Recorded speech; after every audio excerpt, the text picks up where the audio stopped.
Wow, who is this girl? A humble Sneistic Shtetl maiden?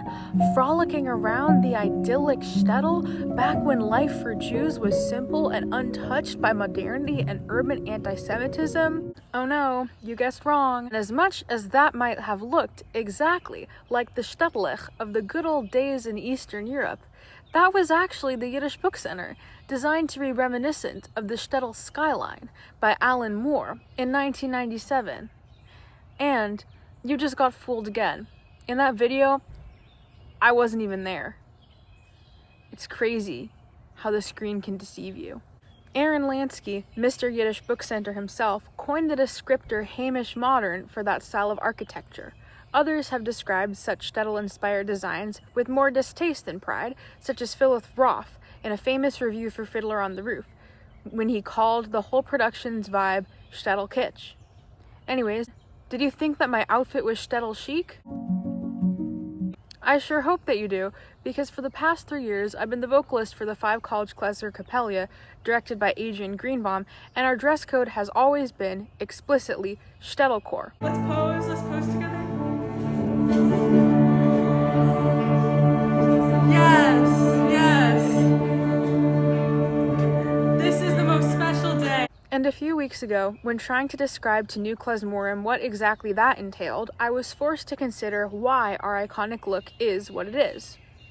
Nobody is living in a Shtetl today, so why is our concert attire so tied up with an aestheticized version of a lost Eastern European Jewish past?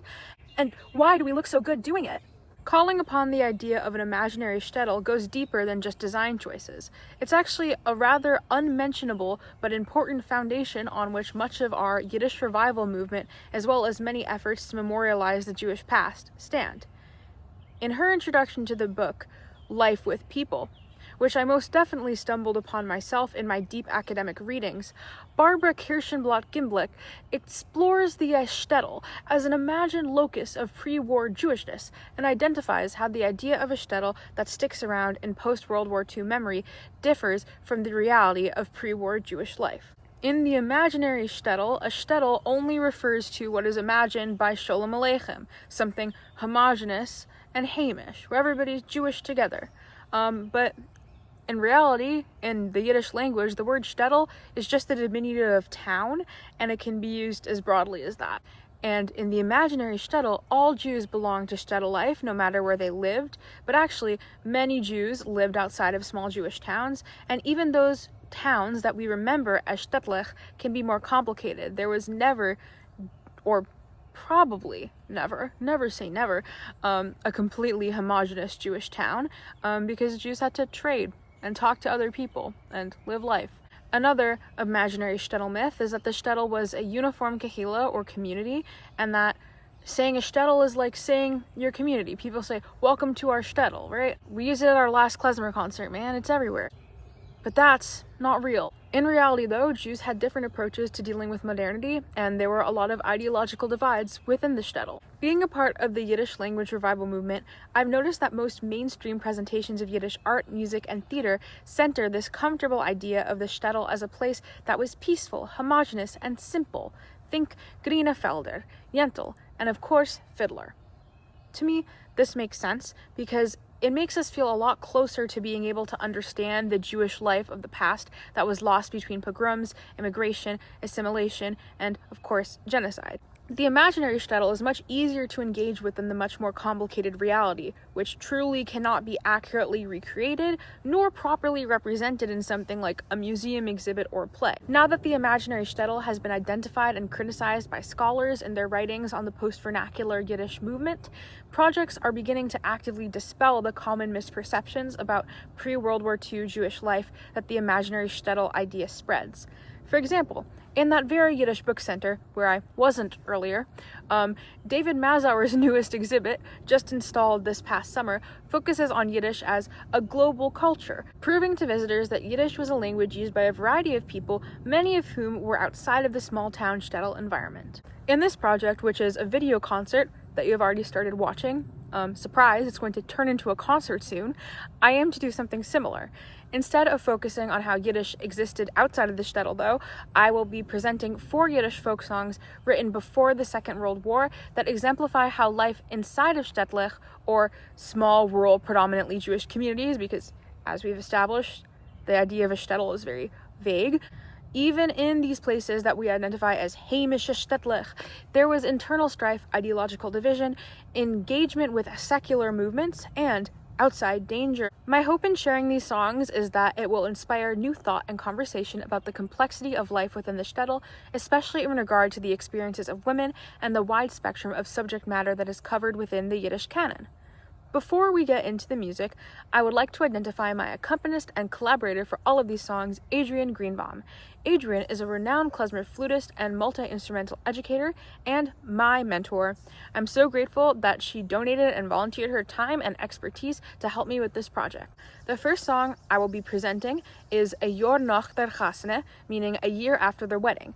It was written by Isaac Reingold and published in 1913. He was a Russian-born songwriter and singer from a Hasidic family, someone who grew up in what we would consider a frum shtetl environment and who wrote of the life there. The tune to this piece is a klezmer freilich, one that circulates under various names. Maybe you'll recognize it.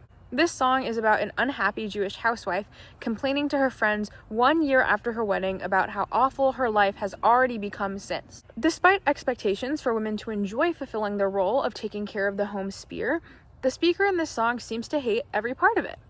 In the first verse, she introduces her situation and laments about how free and beautiful herself and her life used to be, in contrast with how old, decrepit, and unable to so much as go outside she is now within her marriage. In the second verse, she complains about how unimpressive her wedding night was, how her life really isn't better at all after the wedding, and how her premature baby, who is the death of her, was born only the size of an onion. In the final verse, we get to finally hear about her husband, who always only eats his dinner and then goes straight to the feeder, leaving her in the house to care for the baby. When she tries to explain her woes, he is unempathetic, and she concludes each verse with a warning that it is much better and easier to remain an unmarried girl. I chose this song because though the final verse does suggest that this particular couple may be in a city, because where else is there the theater for this guy to be going to, traditional gender roles don't go over without controversy or debate. Shtetl life and match-made marriage tradition was not so idyllic for married women on the inside of it, which means that it is not necessarily something worth recreating or putting on a pedestal as the one true and authentic expression of Eastern European Jewish life that we need to be bringing back. In other interpretations of this song, I gather that it is common to play it more on the comic side, making the character just some angry, kvetching wife who might get over everything eventually. But in my interpretation of this song, which is inspired very much by Adrian's own experiences that she shared about the first year of her marriage, I tried to emphasize the real tragedy here of the speaker losing autonomy and control over her life, and the real disappointment of being excited for married life and then finding it to be a nightmare. Yoresh nach mein Chassene und zet wie guck ich euch. Teine jung Weibele und ich lieb it stark. Hoi gute liebe Schwesterlich, dem so sag ich euch euch. As a man is nur a Zora offen kark. Keven bin ich am Miedele, a freiliche Gormoire dick, gestift mit junge Leitele, hob ich dann. Heint bin ich a jedene schwache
man, was ich gefroren, auf Sonnen nur gesagt, schon was rappen kenn ich nicht zurück. Gemeint hab ich gewartet, lieb hat mich mein Deiner. Ich hab doch immer so viel mir gekost. Ich will leben noch der Chassene, glücklicher, freier. Zum Sof hat sich a Beuden ausgelost. Noch geht hab mich herumgesehen. Nein, ich geh doch schon mit dem Gast nicht gehen. Nein, beschert von Gott a Siebele, a Kind groß wie a Zwiebele. Von dem kleinen Nefeschl hab ich dem Tod.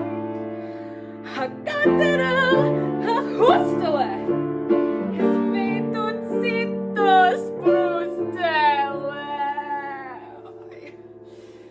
As lieber ist zu bleiben, gut amoid. Der Mann kommt sich zum Greten, wo's weser wie ich leid. Lässt sich ob die Wäsche und dreht sich aus. Ich erzähle meine Zures, nur Hotsch mit Messerschneid. Das Kind will nicht nehmen auf den Schoß. Geht ständig in Theater und nimmt das Sitt als Heigerer. Doch mit mich sich mitnehmen will nicht. Ich bin nur beschaffen zum Waschen, zum Scheieren, zum Kochen und der langen Alt zum Tisch. Geibt Schneier, soll dort mir nicht gehen. Nein, nur heißt mir Schreier auf die Zehen. Nein, hat sein Hut, dein Stöckele, und lost mit mich der Bräckele. Ich singe treuer Nigele von heller Heut. Es weht und schreit der Pitzele, da helft kein Wut, kein Schmitzele. Oi, lieber ist zu bleiben, Gott amoid.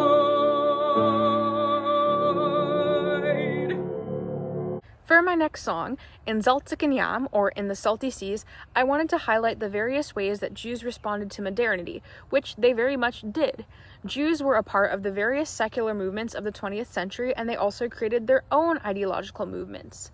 This type of organizing also clashes with the idea that Jews always identified with the ideas of their kahila or community. Actually, a Hasid from one town might identify more with the Hasids of the town miles away than with, say, a Bundist in his own Shtetl. And that was my transition to tell you that this next song is written from a Bundist perspective as an advertisement for Der Jiddischer Arbeiterbund, the Jewish Labor Bund. The Bund was a secular Jewish socialist party which started in 1898 in Russia. Some defining aspects of Bundism are that it was and is, because there are neo-Bundists, a lot of them actually, anti-Zionist, and it platforms Yiddish as the language of working-class Jews. Bundism is an inspiration as well as an active ideology for many in the post-vernacular Yiddish movement today. The words to In Salzigen Yam were written by S. Ansky as a poem, and he was one of the most famous Yiddish literary figures ever, and he wrote it in 1901. It is unknown who set it to music, but it was first published as a song in 1919. In Zaltzik and Yam is kind of a dirge and a downer of a song, not performed often, I'm guessing because of that. It begins by describing a terrible abyss filled with Jewish working class tears, some of them bloody, with no liberator in sight. The affluent try to carve out a land from old Jewish graves, a ghetto for the eternal Jew, or Jid, which is a derogatory term for Jews in Russian, I believe. The last few verses switch to a more positive tone, though the Messiah and Jewry are both dead, as the first line proclaims. The great Jewish worker is the new liberator, and all should praise der Jiddischer Arbeiterbund. There's actually not a literal English translation of the entire song easily available online, but I did make one, so it is linked in the description if anybody wants to take a look. In choosing how to present this song, Adrian and I were thinking of ways to break up the repetitive nature. After a few verses, I think that the listening experience becomes kind of stressful and it feels like you're trapped and the song is never ending, which isn't great. But Adrian pointed out that maybe that's the whole idea, that the life of the Jewish worker is one of never-ending, monotonous suffering and strife. So we didn't try too much to break it up, but we did add 2 instrumental breaks loosely where the subject shifts, and I tried to vary my phrasing. Also, apologies in advance for my Lashon Kodesh pronunciation. I don't speak any Hebrew, and there's a lot of it in there, so I'm anticipating at least a few mistakes.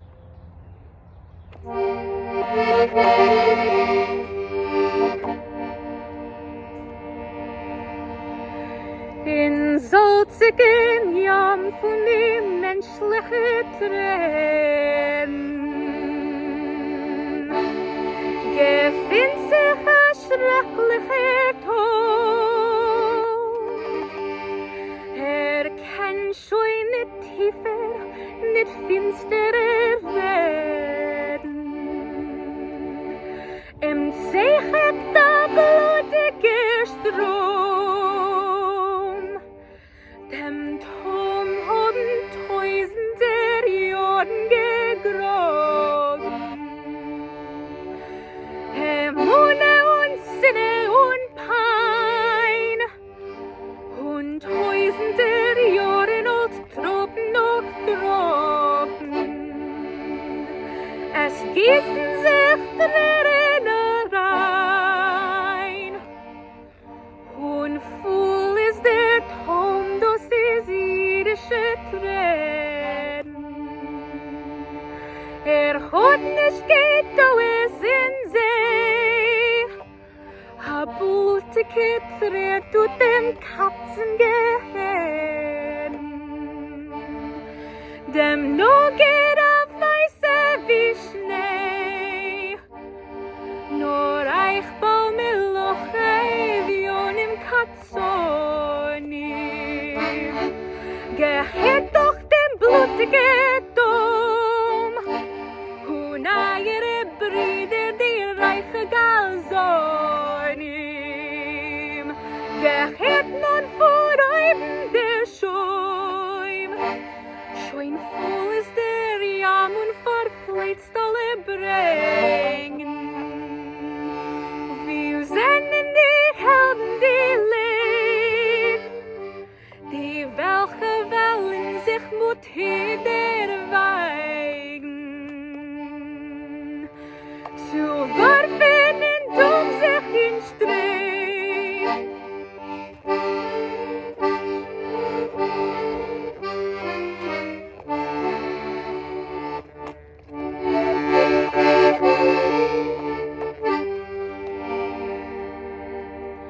Dem Arbeiter wird händliche lesen, von Hunger und ewige Leer.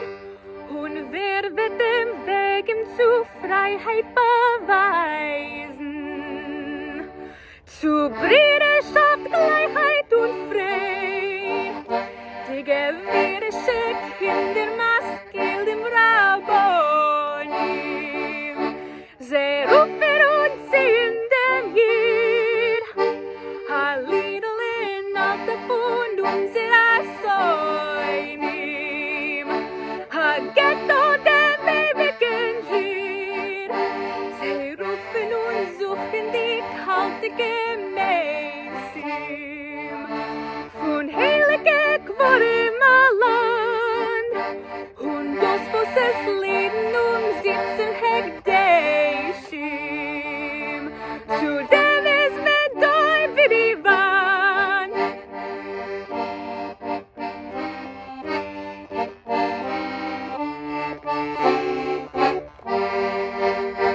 Mashiach und Judentum beide gestorben. Und der Mashiach kommt on. Der jüdische Arbeit, der gewirrische Korn.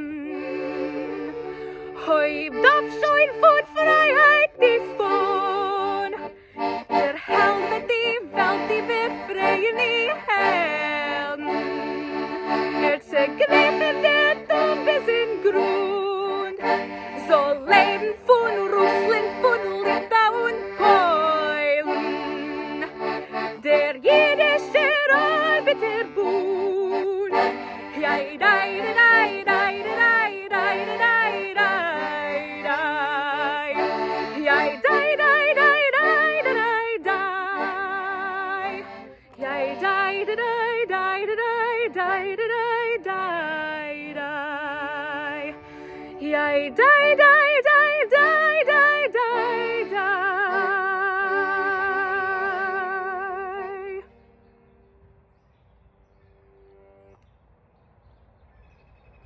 My next song, Als der Rebbe tanzt, or When the Rabbi Dances, is on a similar theme of ideological movements that complicated Shtetl life. There was a trend in Yiddish folk songs, pre-World War II, that an anti-Chassid would write a real banger about how blindly Chassids followed their leaders. Often, the original message would actually go over Chassids' heads, and they would otherwise ignore it, and they'd just adopt the song for themselves to, hype themselves up, which is super interesting and kind of funny. So maybe it was because of that, or maybe it's just no longer so fashionable to make fun of Chassids, given that they are some of our only allies in the Yiddish revival. But I find that when such songs are performed today, they often lose their original meaning. Instead of being a criticism or a celebration of Chassidism, which both would be historically accurate, I find that they are sometimes presented as just a silly song about how much Jews admired and loved their local rabbis and partied together with their communities. While this interpretation serves the homogeneous aspect of the imaginary Shtetl narrative, it is at the expense of these songs' actual, real, recorded history. This particular song, Als der Rebbe tanzt, is a parody of a 1916 Yiddish children's song. It's one of those songs that could go on forever the more verbs the singer can think of, but don't worry, I did stop eventually. It was published by A.Z. Idelson, an ethnomusicologist and Zommler in 1932.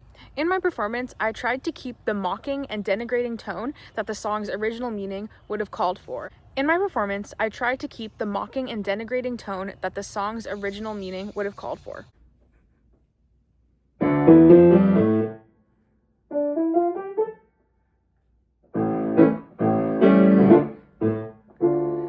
Hast du Rebbe tanzt, hast du Rebbe tanzt, tanzen alle Chassidim, tanzen alle Chassidim. Hoi, hoi, hoi, hoi, hoi, hoi, hoi, hoi, tanzen alle Chassidim. Hoi, hoi, hoi, hoi, hoi, hoi, hoi, tanzen alle Chassidim. Und hast du Rebbe singt, hast du Rebbe singt, singen alle Chassidim, singen alle Chassidim. Yai da dai da dai, yai dai dai dai dai, singen alle Chassidim. Yai da dai da dai, yai dai dai da dai, singen alle Chassidim.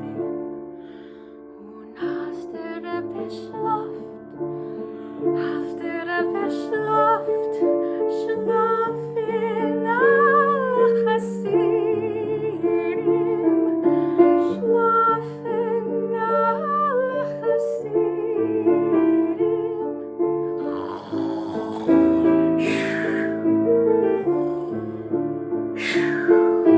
Schlafen alle Chassidim.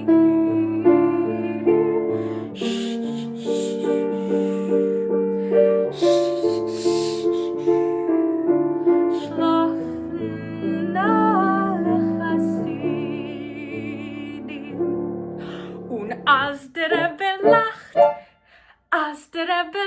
lachen alle Chassidim, lachen alle Chassidim. Lachen alle Chassidim.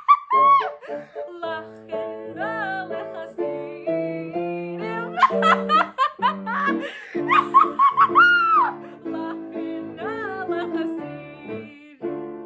Und als der Rebbe weint,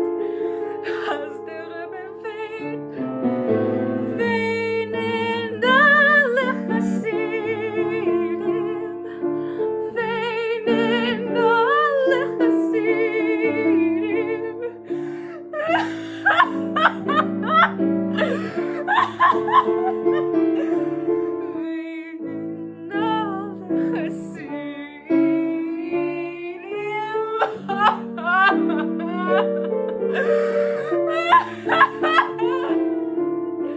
Weinen alle Chassidim. Und als der Rebbe tanzt, tanzen alle Chassidim, tanzen alle Chassidim. Hey, hey, hey, hey, hey, hey, tanzen alle Chassidim. Hey, hey, hey, hey, hey, hey, hey, tanzen alle Chassidim. Hey, hey, hey, hey, hey, tanzen alle Chassidim. Hey, hey, hey, tanzen alle Chassidim.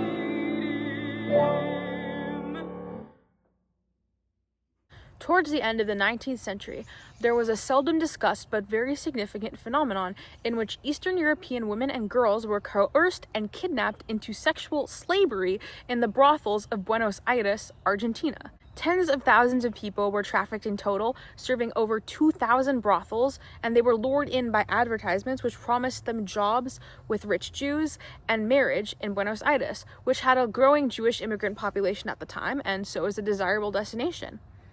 The organization behind these highly organized crimes was the Tzvi Migdal, an organization of Jewish men who saw an opportunity to exploit their own people. After 4 entire decades of uninterrupted operation, through paying off anybody who tried to report them, one woman changed everything. Rachel Leah Lieberman immigrated to Buenos Aires in 1922 on her own, hoping for a good life for her and her husband and her 2 children. But when her husband died of tuberculosis, she found herself absolutely destitute and with no means at all to support her 2 sons. She didn't even know the language, so prostitution through the Tzvi Migdal, who were other Jews who spoke her language, was her only choice, and she got hired by them. Eventually, Lieberman opened a store and got back on her feet. She was able to drop the occupation of prostitution. But when she attempted to resign from the Tzvi Migdal and to collect her share of the profits, according to what she had been promised, they refused, and so she sued. The judge finally didn't accept the Tzvi Migdal's bribery, and they were finally investigated and shut down in 1930. The Jewish women who were victims of the Tzvi Migdal had a significant impact on the culture in Argentina. Specifically, they were present in the underground scenes that existed beyond the influence of an otherwise strict Catholic culture, where tango music and dance were first developed. Prostitutes, many of them of Eastern European Jewish descent, were the first tango dancers, and that's why some people say that all tango is klezmer tango. I wanted to include a song about the Tzvi Migdal situation as an example of how even remote Shtetl life was affected by outside corruption, as well as terrible violence from members of the in-crowd. The Tzvi Migdal were able to lure so many women onto their boats because they knew exactly what to promise. They were in. So this will be my last song, but if I were to include one more, it would be one that highlights corruption or sexual deviance or violence within the Shtetl community.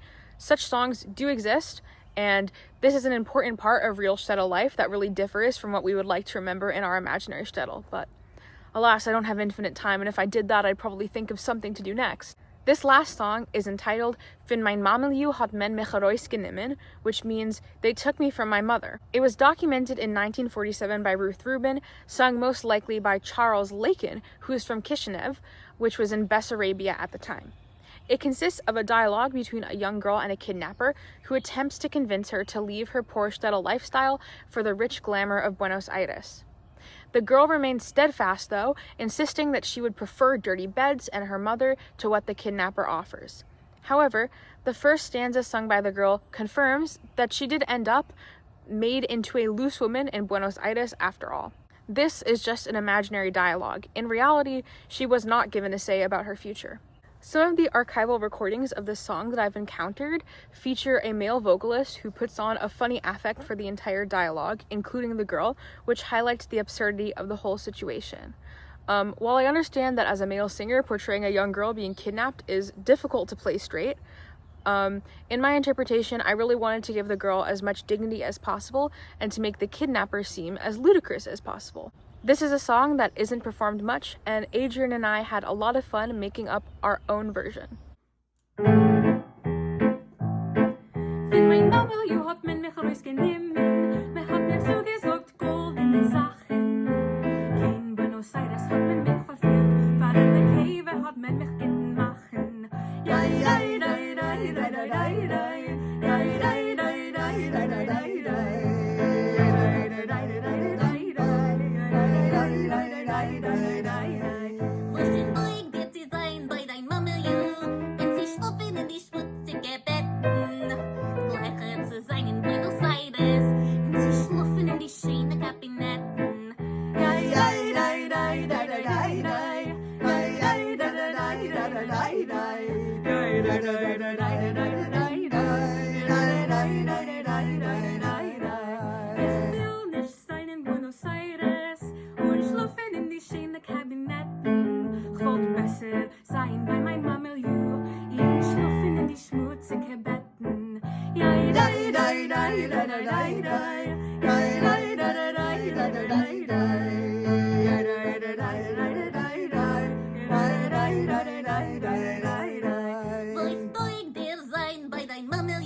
sein in Buenos Aires, und sie flogen die Brillanten Ringen.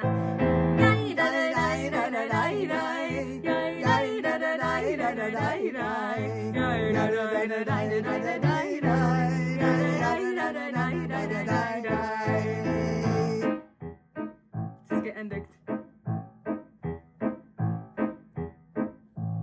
Fin. Thank you so much for joining me on a trip through the anti-imaginary shtetl. I hope that my presentations of these 4 songs have been informative and thought-provoking, and that the idea of an imaginary shtetl can help you be a more discerning member of the post-vernacular Yiddishist movement. If you are one, if you're not, I just hope it made sense.